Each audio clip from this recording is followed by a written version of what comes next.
Olá pessoal, tudo bem? Vamos agora falar um pouquinho sobre o próximo assunto, né, da economia industrial, que é o tema dos custos de transação.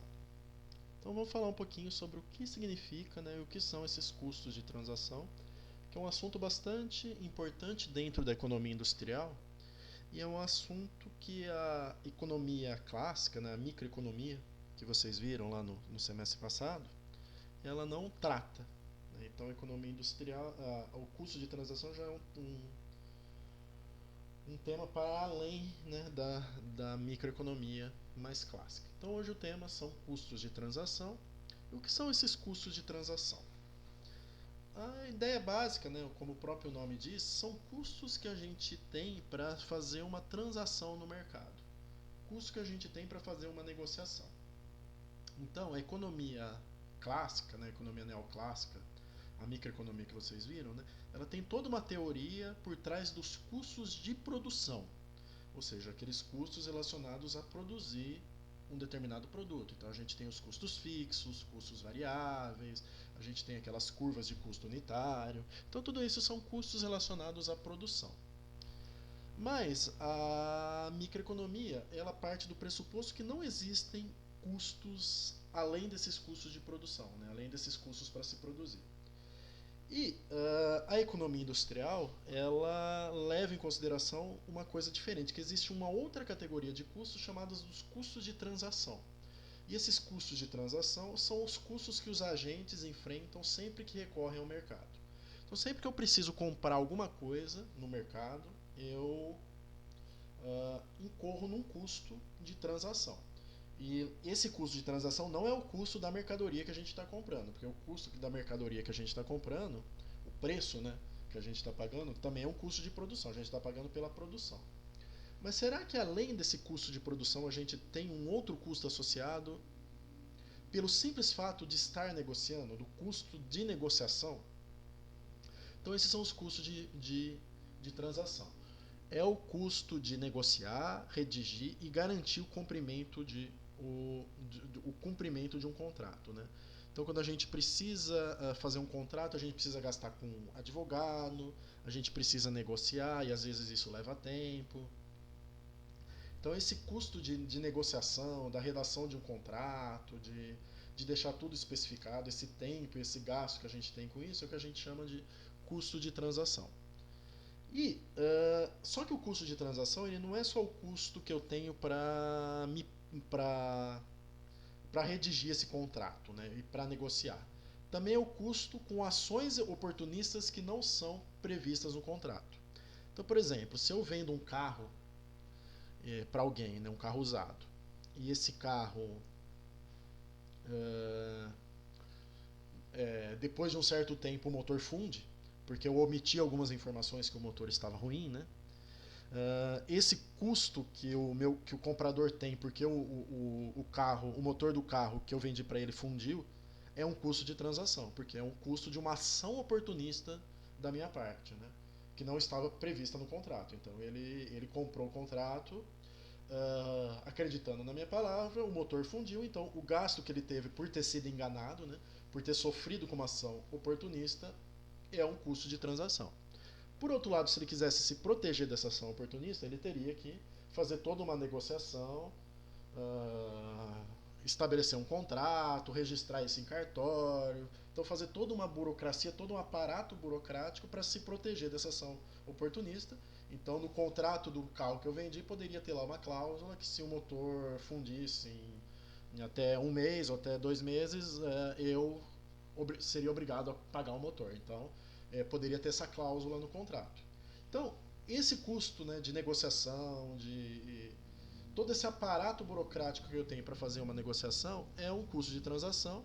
E por outro lado, tudo que acontece devido a ações oportunistas não cobertas por esse contrato e por essa negociação também são custos de transação. Então a economia neoclássica, como eu falei, ela ignora esses custos de transação, né, e ela trabalha simplesmente com os custos de produção. Agora, por que ela ignora os custos de transação? O que a teoria neoclássica ela adota como pressuposto, né, que faz os custos de transação passarem batido.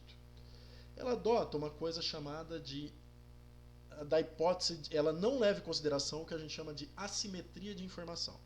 O que é assimetria de informação? Assimetria de informação é quando, numa negociação, né, numa transação, uma das partes tem mais conhecimento do que a outra.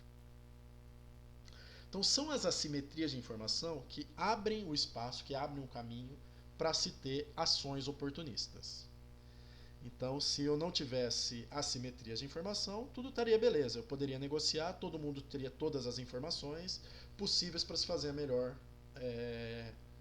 a melhor negócio possível. Só que quando eu estou comprando o carro, quando o cara está comprando o carro de mim, né, pegando esse exemplo que eu dei, eu tenho muito mais informações sobre o carro do que ele, porque eu sou dono do carro, né? Então eu quero omitir algumas informações, né, para ele, para poder fazer o melhor negócio possível. Então são essas assimetrias de informação que levam aos custos de transação, que levam a esse problema de ações oportunistas. Né? Então, o que causa a assimetria de informação? Por que essa assimetria de informação existe? Primeiro, né, porque nós, seres humanos, temos uma racionalidade limitada. Então, e principalmente hoje, a gente vive num mundo cada vez mais complexo, né, que é o próximo item, né, da lista. A gente vive num mundo marcado por alta complexidade. E o que significa alta complexidade? Significa que para a gente fazer uma avaliação, né, se um negócio é bom ou ruim, né, se vale a pena comprar uma casa ou não, se vale a pena comprar um terreno ou não, se vale a pena comprar um carro ou não, a gente precisa de uma gama gigante de informações que são cada vez mais complexas. A gente precisa levar em conta 1 milhão de coisas, né?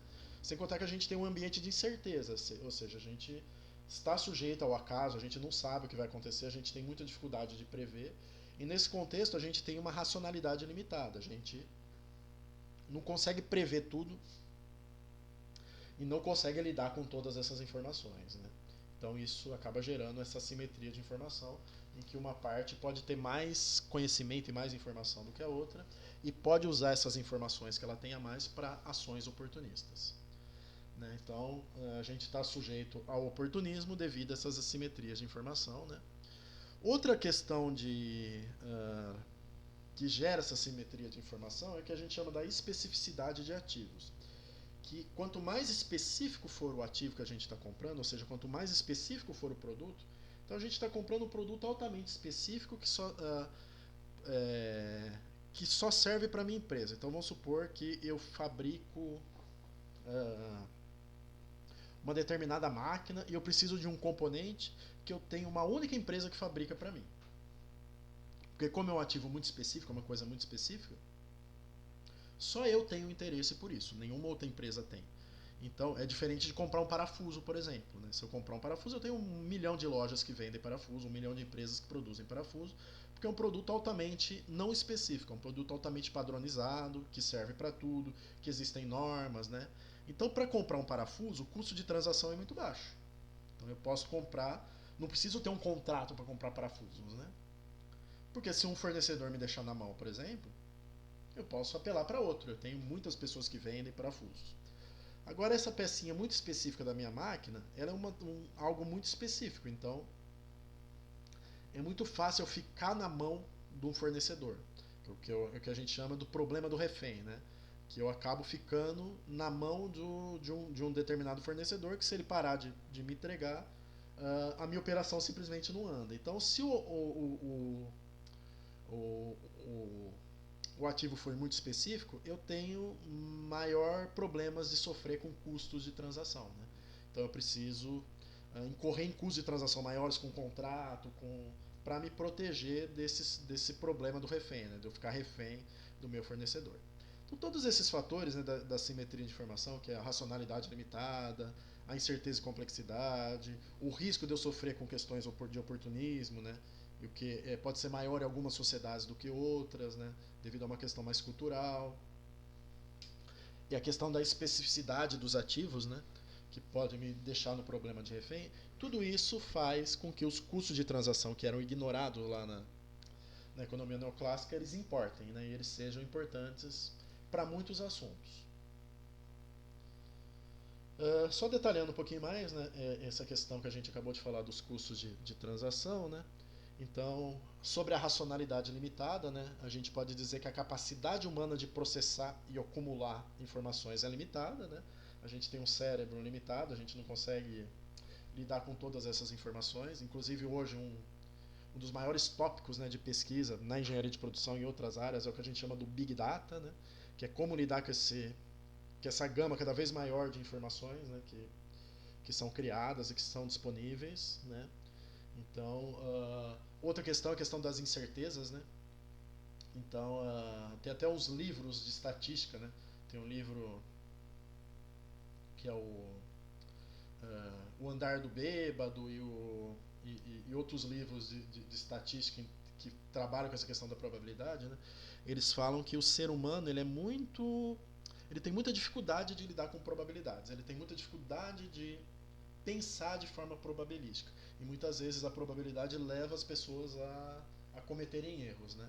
Então, como lidar com incerteza envolve esse raciocínio probabilístico, esse raciocínio estatístico, que é muito difícil para o ser humano, né, graças à sua racionalidade limitada, também é muito fácil uh, incorrer a erros. Né? Então isso gera um custo de transação, porque são coisas muito difíceis de se lidar na prática. Né? E em ambientes de incerteza e complexidade, né, essa racionalidade limitada é particularmente problemática. Né? E hoje o mundo está cada vez mais complexo, né? Cada vez mais eu preciso de uma gama gigante de informações para tomar uma decisão bem feita e não ser enganado. Né? Então, na realidade, né, e isso tende a se tornar cada vez pior, né, como eu falei, questão do Big Data, essa racionalidade limitada pode fazer com que as transações fiquem cada vez mais custosas. Então, essas condições, né, de racionalidade limitada, de complexidade e incerteza acabam gerando a que a gente chama das assimetrias de informação, que são os principais causadores e geradores dos custos de transação, que é quando uma das partes tem mais conhecimento do que a outra. Então abre-se o caminho, né, a estrada está pavimentada para eu ser enganado ou para possibilitar enganar alguém, né, que é o que a gente chama do oportunismo. Então o que é esse oportunismo? Basicamente eu posso definir o oportunismo como a manipulação de uma simetria de informação, né, quando alguém manipula essa simetria de informação conscientemente, né, com o objetivo de tirar alguma vantagem. Então, para ter algum ganho, algum tipo de ganho, manipulando essa simetria de informação, manipulando o fato de que eu sei mais do que alguém, ou de que alguém sabe mais do que eu, então eu vou tirar alguma vantagem disso para algum ganho pessoal. Né? Então, isso eu chamo de, na economia industrial, eu chamo isso de um oportunismo. Que é aquele exemplo que eu falei, né, que eu vendi um carro sabendo que o motor estava ruim, omiti essa informação e o motor fundiu na mão de outra pessoa. Então, esse é um exemplo típico de uma ação oportunista. Então, ele envolve a transmissão de informações seletivas ou distorcidas. Então, eu omito, né, que o motor do carro tá para pifar. Né, então, e só tento vender as coisas boas do carro. Então, eu faço uma transmissão de informações seletivas. Eu falo tudo que ele tem de bom e omito o que ele tem de ruim, ou distorço alguma informação. Então eu só posso distorcer e selecionar informações se existe assimetria, ou seja, se eu sei mais do que a pessoa que está comprando. Então a gente tem dois tipos de ações oportunistas, né? Quer dizer, a gente tem uma infinidade de tipos de ação oportunista que a economia industrial classifica. Né? A gente vai falar de duas delas, que é a seleção adversa e o problema moral. Então, vamos falar um pouquinho da seleção adversa. A seleção adversa é o seguinte: quando eu contrato uma empresa cujas especificações ela já sabe de antemão que não vai poder cumprir. Então, por exemplo, isso é bastante comum em serviço público. Então, vamos supor que o governo faz uma licitação para construir um estádio de futebol. Né? Então, quem vai ganhar a licitação é a empresa que oferece pelo melhor preço.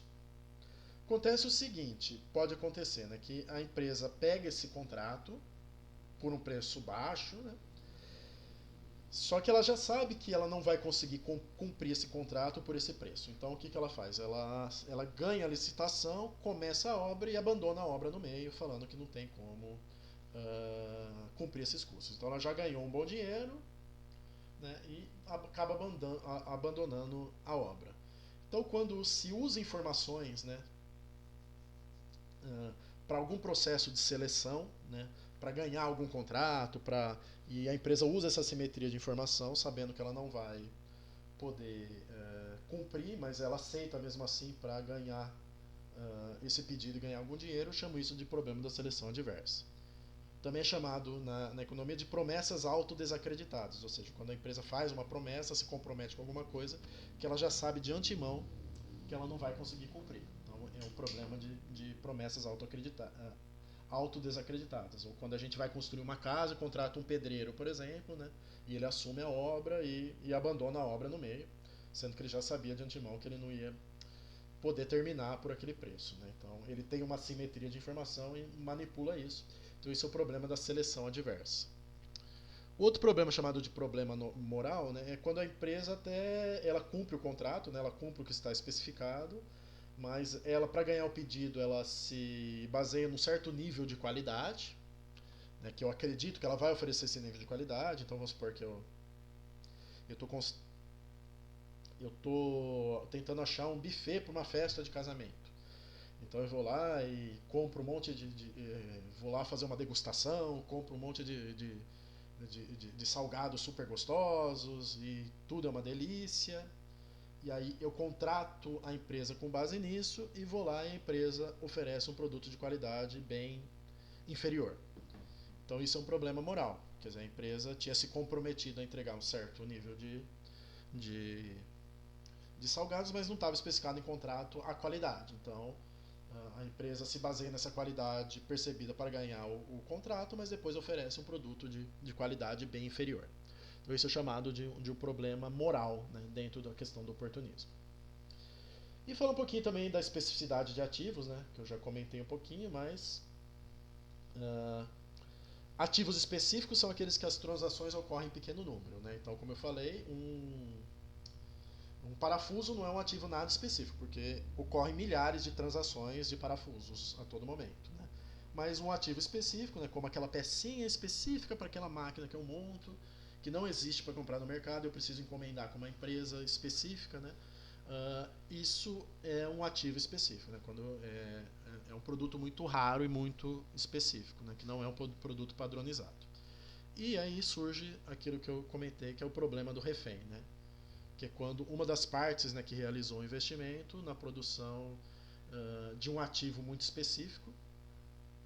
Então eu construo minha máquina baseada naquele ativo, né, naquela peça que eu preciso, e aí eu acabo me tornando vulnerável a outra parte. Né? Então a outra parte acaba tendo como refém e ela pode manipular essa questão de eu ser um refém para incluir custos de transação, para obter vantagens econômicas. Né? Então isso é o chamado do problema do refém, que também é um custo de transação. Né? Porque eu estou na mão da outra empresa, né, devido a essa especificidade de ativos. Né? Então ativos muito específicos acabam sendo facilitadores dessas ações oportunistas e acabam gerando custos de transação. Bom, eu acho que com isso que eu falei até agora, acho que já deu para entender mais ou menos o que significa essa questão de ser um custo de transação, né? E por que os custos de transação surgem. Então, custos de transação surgem por assimetria de informação e eles têm a forma de ações oportunistas, né, que a gente discutiu duas, né, que é a seleção adversa e o problema moral, ou por contratos, né, que eu tenho que fazer, todo esse aparato burocrático que eu tenho que fazer para me proteger dessas ações oportunistas.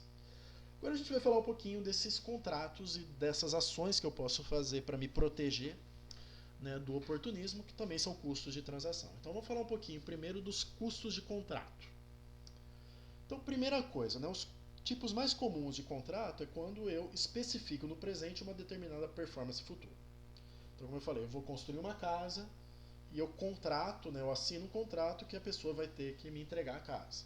ou que ela vai ter que me entregar 10 quilos de papel para minha empresa, né, que é uma editora, ou vai ter que entregar determinada quantidade de plástico, né, para minha empresa que produz canos. Né. Então eu estabeleço uma performance futura, eu estabeleço algo que ela vai ter que me entregar. E só. Né. Então, para transações mais simples, esse tipo de contrato é adequado, né, quando eu sei exatamente o que eu quero. Só que nem sempre isso é possível. Existem tipos de transação mais complexas, né? Ou por especificidade de ativos, ou por uma série de questões que podem ocorrer. Então eu tenho também os contratos com cláusulas condicionais. E aí eu estabeleço o desempenho futuro dado algumas condições. Né? Então, dependendo de algumas condições que aconteçam, eu vou ter um desempenho futuro diferente. Então, se ocorrer A, o desempenho futuro vai ser B. Se ocorrer C, o desempenho futuro vai ser D. Então, eu tenho outro tipo de contrato que eu tenho são os contratos de curto prazo sequencial. Que é o seguinte, às vezes, em vez de eu especificar condições futuras, né, condições de, dado que ocorra alguma coisa, eu vou ter que entregar uma determinada situação. Se ocorrer uma outra, eu vou ter que ocorrer uma outra situação. E, ao invés disso, eu posso optar por fazer contratos de curto prazo. Então, eu estabeleço contratos para uma semana e daqui a uma semana eu tenho a possibilidade de renovar ou de rever o contrato. Né? Então, por que contratos curtos? Né? Qual é a vantagem e a desvantagem de contratos curtos? A vantagem é que me dá mais trabalho, né? Porque a cada momento eu vou ter que ficar refazendo o contrato. Então eu vou ter muito mais trabalho com advogados, com negociação, né? Mas por outro lado, eu vou precisar prever menos o futuro. Então, em ambientes muito dinâmicos, né, que é muito difícil prever o futuro, esses contratos de curto prazo sequencial pode ser uma boa situação, que eu vou fazendo contratos de curto prazo e com os tratos constantes. Né? Então, eu consigo realizar o melhor contrato no momento em que as condições ideais se realizam. Né? Então, eu consigo ver como está a situação futura. Então, se eu tenho muita dificuldade de prever como vai estar o ambiente daqui a um mês, né, o ideal é que eu faça contratos de mês em mês, né? Em vez desse contrato com cláusula condicional. E por fim eu tenho os contratos de relação de autoridade, que são quando eu estabeleço um contrato em que no futuro eu vou poder especificar o que a pessoa vai me oferecer. Então é um contrato em que uma das partes tem autoridade sobre a outra. Né? Então, dentro de um conjunto de performances possíveis, eu consigo estabelecer no futuro aquela performance que eu quero. Por exemplo, relações trabalhistas de patrão e empregado é uma relação de autoridade, né? Porque eu sou contratado para uma determinada função, né? Eu tenho um rol de coisas que eu vou poder fazer, mas quem vai especificar o que eu vou fazer naquele momento é o chefe, então, porque ele tem uma relação de autoridade. Então, vou falar mais detalhadamente, né? Mas como eu já falei bastante, vou ser um pouquinho mais breve, né?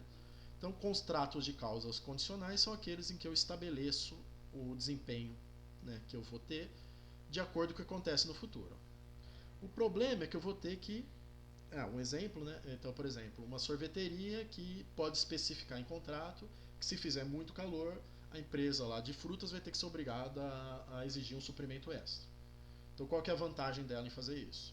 Se não fizer calor, ela não se obriga a ter esse suprimento extra de fruta, né, que vão estragar. Então, ela só vai ter esse suprimento extra se fizer calor e ela pode especificar isso em contrato. Só que muitas vezes, né, a grande dificuldade é que pode ser difícil antecipar, né, no mundo complexo, né, saber exatamente quais são essas condições, né, para se ter resultados futuros. É difícil prever essas condições, né, especificar em contrato essas condições. Né. Por exemplo, nesse da sorveteria é fácil porque depende de uma condição muito objetiva, calor ou não calor. Mas em alguns casos pode depender de condições altamente complexas, então às vezes pode ser difícil eu antecipar essas condições para entregar um determinado resultado. Também pode ser difícil eu especificar em contrato se ele está sendo cumprido. Então, por exemplo, eu tenho que estabelecer muito bem o que é fazer calor. Né? Fazer calor é um péssimo contrato, porque a empresa pode alegar, mas não fez calor. Fez 30 graus, mas 30 graus é uma temperatura média. né? Então eu tenho que estabelecer todas as condições possíveis do QS saber fazer calor. Então quanto mais detalhado for, menos eu posso sofrer com ações oportunistas, né? Porque cada parte pode enxergar o estado do mundo da forma que mais lhe convém.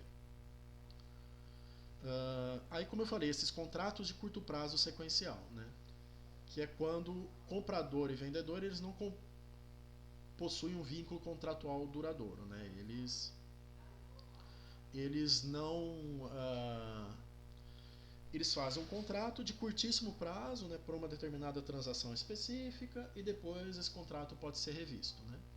Então, a grande vantagem disso é que eu não tenho como antever ocorrências, eu não preciso, né, antever ocorrências futuras que vão afetar a transação, porque eu espero acontecer para fazer a transação, né? Eu espero o futuro ocorrer para especificar a transação. Mas qual é a limitação? Né? É que ele não é indicado para ativos específicos, que eu tenho lá aquele problema do refém, né? Simplesmente porque daqui a um mês a empresa pode me dar um pé na bunda, ela pode falar que não quer mais, que eu não quer mais manter esse contrato. Então, não é um contrato para se esse contrato sequencial não é um contrato indicado para se ter uma relação de longo prazo, né? E exige também a existência de um mercado com baixos custos de transação, porque imagina se a cada vez que eu estou renovando esse contrato eu vou ter que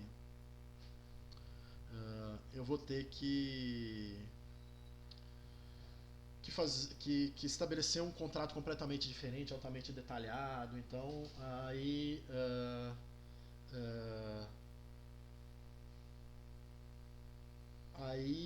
quando é altamente detalhado, é, talvez esse contrato sequencial não seja a melhor opção.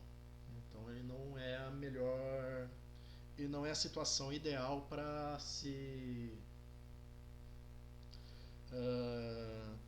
se manter essa relação de longo prazo, né? Então é melhor uh, é, fazer um outro tipo de contrato, né? Então, quando não há interesse em preservar vínculos duradouros entre vendedores e consumidores, pode ser uma boa opção, né? É, Uh, mas também tem o problema que eu tenho grandes gastos com burocracia, então eu preciso rever esse contrato a cada momento que ele acaba. E por fim, os contratos de relação de autoridade são aqueles contratos, né, em que um agente possui autoridade sobre o outro. Então, eu posso definir o que o outro vai fazer dentro de uma série de opções possíveis. Então, por exemplo, né, relação patrão-empregado, como eu falei, é uma relação de autoridade. Por quê? Porque o patrão pode determinar, né, o que um funcionário vai fazer dentro de uma série de opções possíveis. Qual é a vantagem? Né? Que eu não preciso antecipar todas as ocorrências futuras depois. Uh, então, eu não sou obrigado a antecipar todas as ocorrências futuras por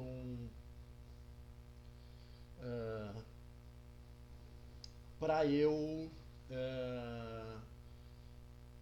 porque eu posso definir no momento, né, conforme o mundo aconteceu, conforme estão as condições naquele momento, eu posso definir o que vai ser feito. Né? Então, as relações de autoridade, né, tem a grande vantagem do contrato de curto prazo com com a vantagem adicional que eu não preciso ficar recontratando sucessivamente. Só que a relação de autoridade é um contrato que é melhor para uma das partes do que para outra, né? É melhor para quem tem autoridade do que quem está sujeito a essa autoridade. Então é um tipo de contrato mais desigual. Bom, falar agora um pouquinho de estruturas de governança. Bom, vamos falar agora um pouco sobre a questão das estruturas de governança. Bom, então, o que são estruturas de governança? Né? Então, a gente já falou bastante de custos de transação, né? Agora vamos falar um pouquinho sobre esse arcabouço institucional no qual uma transação é realizada. São todas as instituições, né, são todas as partes que fazem com que essa transação ocorra, isso que a gente chama de estrutura de governança. Então é o conjunto de instituições e agentes que estão diretamente envolvidos na realização da transação e na garantia da sua execução. Então, é um conjunto de instituições que visa mitigar esses problemas de oportunismo e incerteza. Então, são um conjunto, esse arcabouço institucional que ajuda a transação ocorrer, né, e ajuda a lidar com esses custos de transação. Então, basicamente, a gente vai apresentar aqui três tipos de estrutura de governança: a estrutura de governança de mercado, a estrutura de governança trilateral e a estrutura de governança bilateral. E a bilateral, ela pode se dividir em duas, né, que é o contrato de realização e a verticalização. Então a gente vai falar das duas. Só para a gente tratar um pouquinho dos nomes, né, a estrutura de mercado bilateral, ela envolve duas partes, né, duas partes que se duas partes que tem uma transação e que tem uma negociação. A estrutura de mercado trilateral, ela envolve três partes, né? Então envolve as duas partes que estão fazendo a transação e mais um árbitro, mais um juiz. E a de mercado também envolve duas partes, mas num contexto diferente. Então vamos falar um pouquinho sobre cada uma delas, né? Então primeiro a governança pelo mercado, né? Que é o primeiro tipo de estrutura de governança. Então a governança no mercado é aquela coisa, né? Eu vou lá na cantina e compro uma coxinha, é uma estrutura de mercado. Ou eu vou na venda lá do seu Zé e compro lá um parafuso, também é um tipo de governança pelo mercado. Por quê? Porque eu não preciso fazer um contrato, eu vou lá simplesmente e faço uma transação em dinheiro. Eu dou o dinheiro, recebo o produto, né? Sem nenhum tipo de estrutura para fazer essa governança. Então, geralmente, ela é adotada em transações com ativos de baixa especificidade, ou seja, aqueles ativos como o parafuso ou como a coxinha, né? Que eu tenho muitos fornecedores e que eu compro e que eu consigo achar eles muito facilmente. Então, eu não preciso ter nenhum tipo de estrutura de governança específico. Então, nesse caso, não existe um esforço para sustentar a relação quando eu tenho uma estrutura de mercado, né?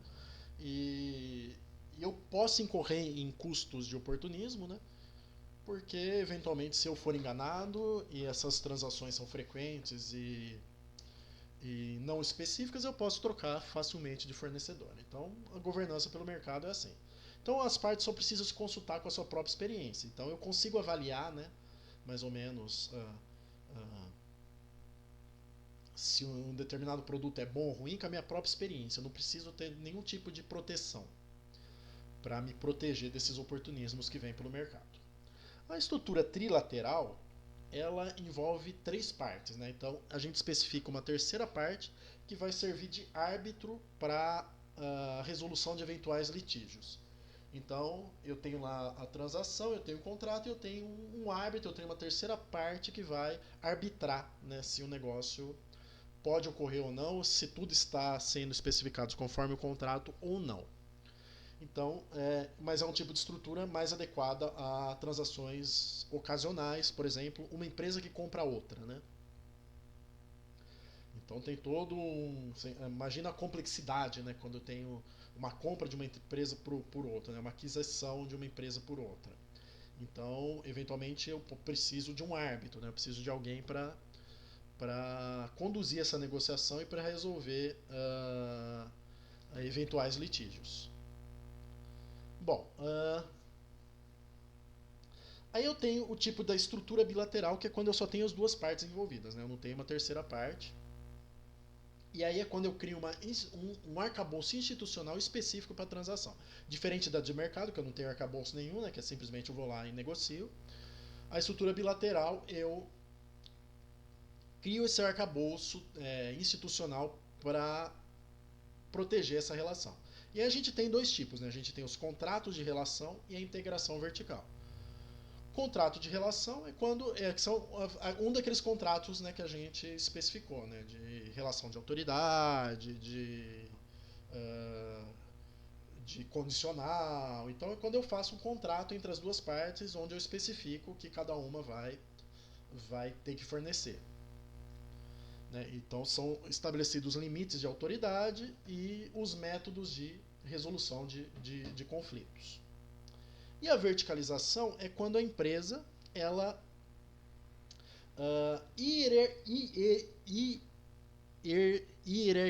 uma empresa que faz uma hierarquização, né? Ela compra e ela passa a fazer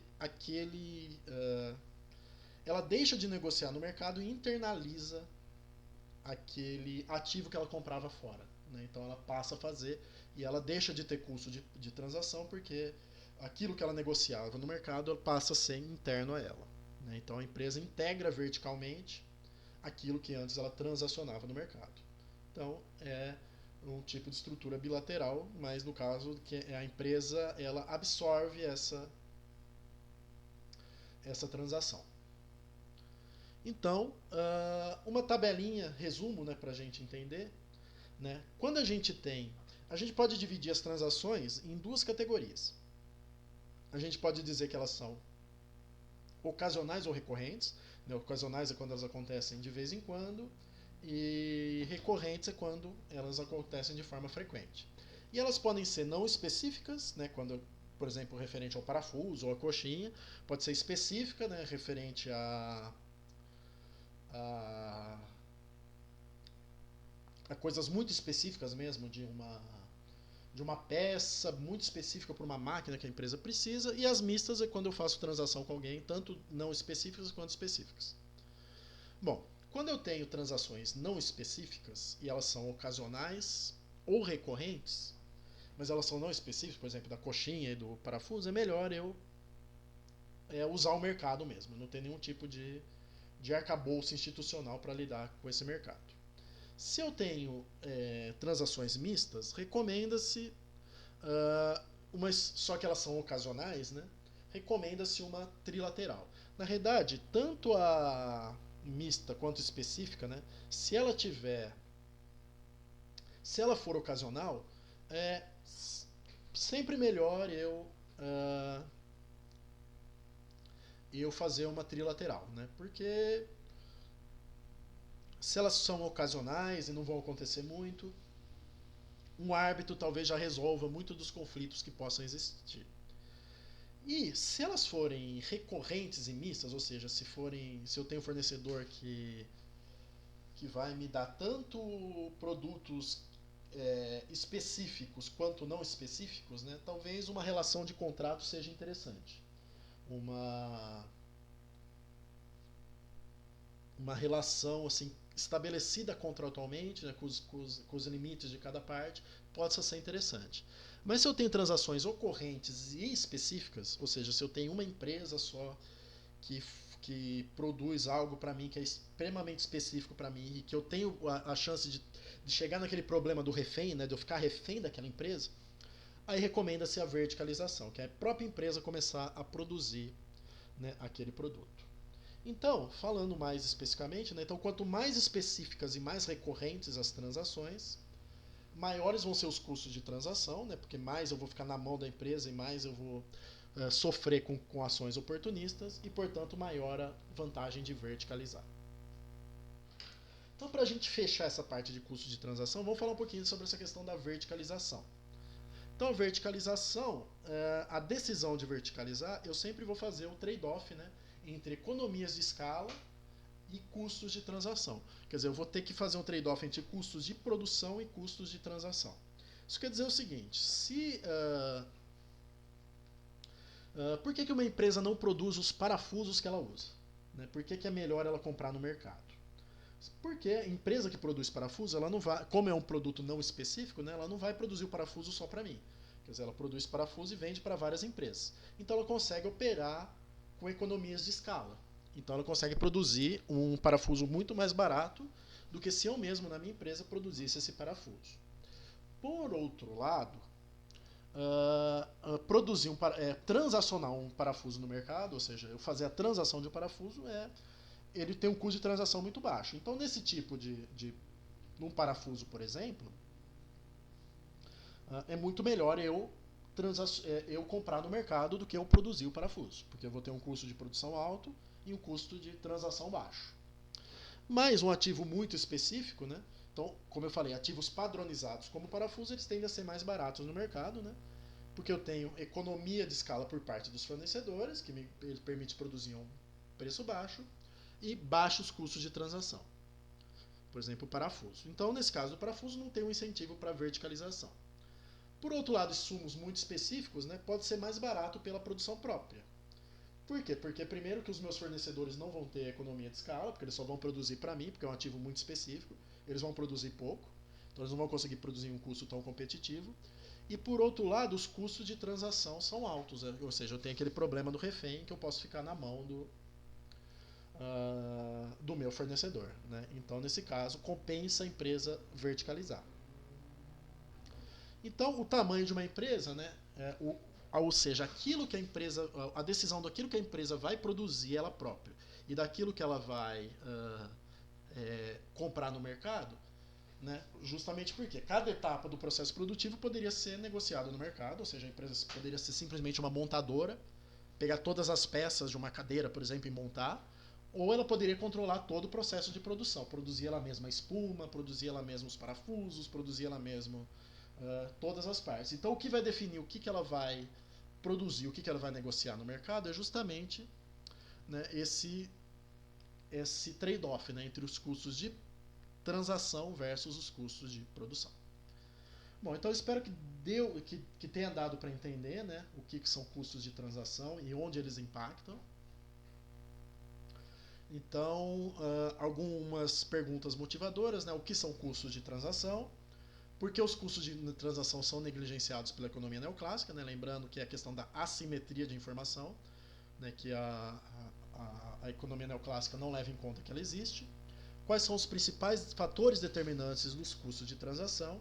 O que é o oportunismo e quais são os principais tipos de oportunismo existente? O que é o problema de seleção adversa e o problema moral, que são dois tipos de tipos de oportunismo. Né? O que é o problema do refém?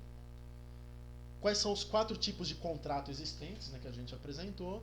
Quais são os tipos de transações existentes, né, que podem ser ocasionais, mistas, recorrentes, ou específicas ou não específicas? O que é uma estrutura de governança, né, que a gente tem aqueles 3 tipos, né, que é o trilateral, bilateral e o de mercado? E como que a estrutura de governança se relaciona com os tipos de transação? E como que eu tomo a decisão de verticalizar uma empresa. Como é que eu vou definir o que eu vou produzir eu mesmo e o que eu vou fazer a transação no mercado.